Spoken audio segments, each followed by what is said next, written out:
Видете, ние нели целиме кон членство во Европската унија и треба да ги согласуваме нашите документи со тие на унијата. Таму читањето на броилата е предвидено и задолжително еднаш годишно.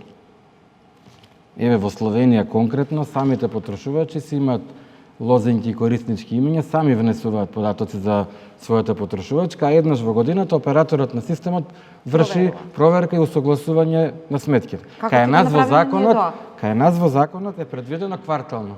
Задолжението да биде квартално.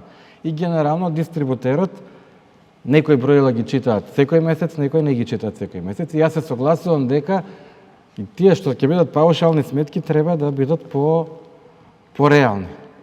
И сега кај нас, нели, ако гледаме години наназад, се случува во зимските месеци да се прават некакви читања, порамнувања и тогаш кога и потрошувачката кај граѓаните е повисока, тогаш киловатите се повеќе во четвртиот блок, кога има многу висока цена и генерално проблемите се тука во јануари и февруари.